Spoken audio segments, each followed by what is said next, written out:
ఈ వీడియోలో మనం చందమామ 1952 జూన్లో ప్రచురింపబడిన పోలీసుకి ఎలా తెలిసింది కథ విందాం.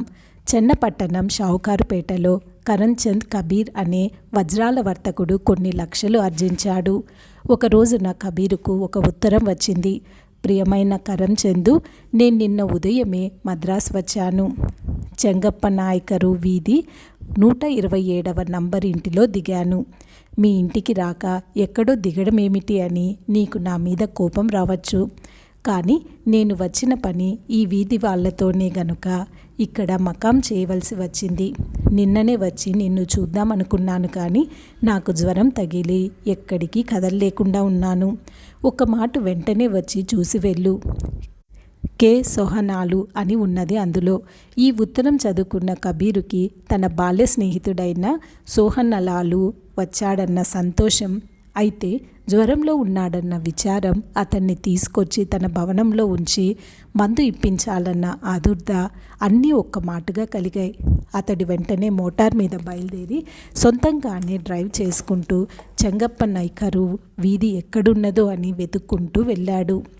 చెంగప్ప నాయకరు వీధి అన్నది అసలు ఒక వీధి అనటానికే వీల్లేదు. ఒక ఇరుకైన చిన్న సందు. కబీరు కారు ఆ సందులో పడుతుందా లేదా అన్నంత ఇరుగ్గా ఉన్నదది. మద్రాసులో అలాంటి సందులు చాలా ఉన్నాయి. వాటిల్లో కార్లు బళ్ళు ఒకదానికొకటి ఎదురు వస్తే తప్పుకోవడానికి కానీ వెనక్కి మళ్ళటానికి కానీ వీలుండదు. వచ్చిపోయే జనానికి ఇరకాటం అవుతుంది. అందుకని అలాంటి సందుల్లో కార్లు బళ్ళు ఒకవైపు నుంచే ప్రవేశించి రెండో వైపు నుంచి పోవాలి, కానీ రెండు వైపులా ప్రవేశించటం రెండు వైపులా పోతూ ఉండటం పనికి రాదని నోటీస్ బోర్డులు కడతారు.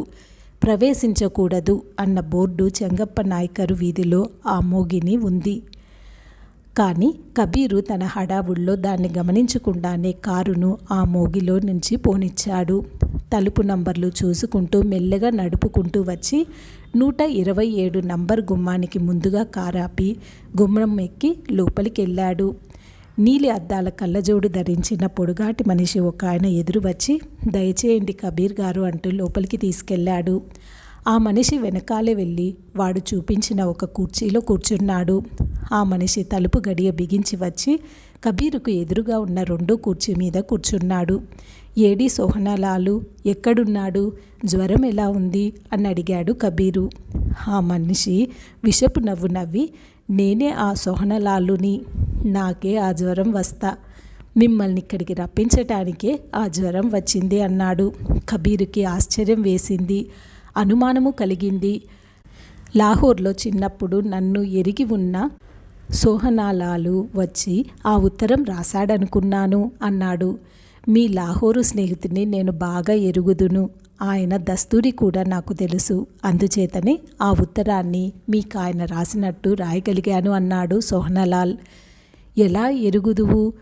మోసం చేసి నన్నెందుకు రప్పించినట్లు అని అడిగాడు కబీర్. మిమ్మల్ని ఎరగటానికేముందిలేండి. ఎక్కడెక్కడ ధనవంతులున్నారో వాళ్ళందరూ నా జాబితాలో ఉన్నారు. మిమ్మల్ని ఇక్కడికి రప్పించటానికి కారణం మీ మీద ప్రేమ చేత కాదు. ఇప్పుడు మీరు సంతకం చేసి నాకు ఇవ్వబోయే మీ చెక్కు మీద ఉండే అభిమానం కొద్దీ అన్నాడు అతడు. కబీరుకి వల్లిమండి, ఏమిటి ఇంత ద్రోహమా అంటూ లేచాడు. సోహనలాలు ముఖం వికృతంగా మారిపోయింది. వాడు జేబులోంచి చటుక్కున పిస్తోల్ తీసి కబీరు గుండెకు గురిపెట్టి, కబీర్ అరిచావంటే పేల్చేస్తా అన్నాడు. కబీరు నిర్ఘాంతపోయి నిలబడ్డవాడల్లా కుర్చీలో కూలబడిపోయాడు. ఒక్క క్షణం అంతా నిశ్శబ్దం ఆవరించింది.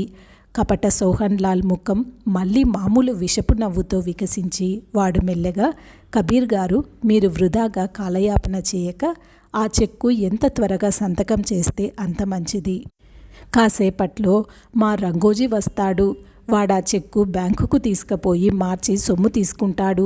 ఆ సొమ్మంతా నోట్ల రూపంలో మా వద్ద ఉండటం క్షేమం కాదు కనుక ఆ నోట్లతో బంగారపు కాసులు కొనేస్తాడు. దీనికంతా కొంతసేపు పడుతుంది కదా.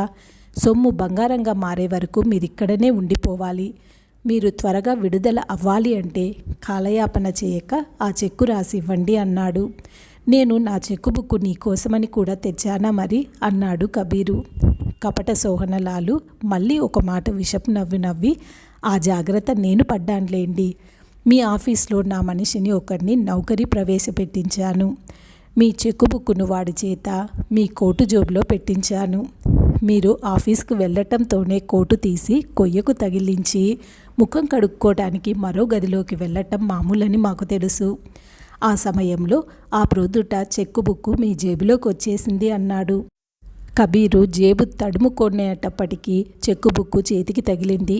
ఎంత ద్రోహం అనుకుంటూ ఆయన చెక్కు బుక్కు తీశాడు. 50,000 రూపాయలకి చెక్కు రాసి సంతకం పెట్టి కపట సోహన్లాలుకి అందించాడు. కపట సోహన్లాలు మళ్ళీ ఆ విషపు నవ్వు నవ్వుతూ, మిస్టర్ కబీర్, మీరెలాగైనా బుద్ధిమంతులేండి. మూర్ఖంగా కాలయాపన చేయక చెప్పటంతోనే పరిస్థితులు అర్థం చేసుకుని చెక్కు రాసిచ్చేశారు అని మెచ్చుకున్నాడు. ఇంతలో తలుపు తట్టిన చప్పుడైంది. అడుగో రంగోజీ వచ్చాడు. ఎందుకో అంత గట్టిగా బాదుతాడు. నాకు హఠాత్తుగా చెముడు పట్టుకుందనుకున్నాడో ఏమో అంటూ కపట సోహన్లాల్ లేచి, కబీర్ గారు, ఇప్పుడు నేను వెళ్ళి వాడికి తలుపు తీయాలి. నేను మొగం అటు తిప్పగా చూసి మీకు నా వెనుక నుంచి వచ్చి నా మీద పడి నన్ను చంపాలనో కొట్టాలనో కోరిక పుట్టవచ్చు. మీకు అటువంటి వృధాశ్రమ అవకాశం కలగకుండా మీరు నా ముందే ఆ తలుపు దాకా నడవాలి అన్నాడు. గత్యంతరం లేక కబీరు తలుపు వద్దకు నడిచి వెళ్ళాడు. కాస్త వెనకాలే కపట సోహన్లాలు వెళ్ళాడు. తలుపు తీయండి కబీర్ గారు, తీసి పారిపోవటానికి మాత్రం వృధా ప్రయత్నం చేయకండి. ఏమంటే ఒక్క అడుగు మీరు అవతల పెట్టేరు అంటూ రంగోజీ మిమ్మల్ని పిస్తోల్తో కాల్చేస్తాడు అన్నాడు కపట సోహన్లాలు. అరి దుర్మార్గుడా, ఎన్ని ఏర్పాట్లు చేశావురా అని మనసులో అనుకుంటూ విధి లేక తలుపు తెరిచాడు కబీరు. గుమ్మానికి అడ్డంగా పిస్తోల్ పుచ్చుకొని సిద్ధంగా ఆ రంగోజీ ఎవడో అక్కడ ప్రత్యక్షం అవుతాడనుకున్నాడు కబీరు. కానీ రంగోజీకి బదులు జమా జట్టీల వంటి పోలీసు గాళ్ళు నలుగురు ప్రత్యక్షమై తలుపు తెరవటంతోటే లోపలికి ప్రవేశించారు. కపట సోహన్లాల్ వాళ్ళని చూడటంతోటే నిర్ఘాంతపోయాడు. వాడి చేతిలో ఉన్న పిస్తోలు వాడికి తెలియకుండానే జారి క్రింద పడి డామ్ అని పేలింది. పోలీస్ వాళ్ళు కూడా నిర్ఘాంతపోయి చూస్తూ ఉంటే కబీరు, వేడుక చూస్తారేమిటి, పట్టుకోండి హంతకుణ్ణి అని అరిచాడు. వాళ్ళు నలుగురు సంగతి ఏమిటో తెలియకుండానే కపట సోహన్లాల్ను పట్టుకున్నారు. నేరస్తునితో సహా వాళ్ళ నలుగురిని కారులోకి ఎక్కమని కబీరు పోలీస్ స్టేషన్ను కారు పోనిస్తూ, అయితే ఈ దుర్మార్గుడు లోపల నన్ను చెక్కు ఇవ్వవలసిందని నిర్బంధిస్తున్నట్లు మీకెలా తెలిసింది అని అడిగాడు. పోలీసులు మళ్ళీ నిర్ఘాంతపోయి, మిమ్మల్ని వాడు నిర్బంధించాడా? మాకు ఆ సంగతి ఏమీ తెలియదు. ఈ కారు ముఖం ఇటువైపు ఉండటం చూసి రూల్స్కి వ్యతిరేకంగా సందులోకి వచ్చినందుకు కేసు పెట్టాలని కారు నెంబర్ నోట్ చేసుకున్నాం. కారు ఆ ఇంటికి ఎదురుగా ఆగింది కనుక కారు యజమాని ఈ ఇంట్లో వెళ్ళి ఉండవచ్చని తోచి అక్కడ మీకోసం కొంతసేపు కనిపెట్టుకున్నాం.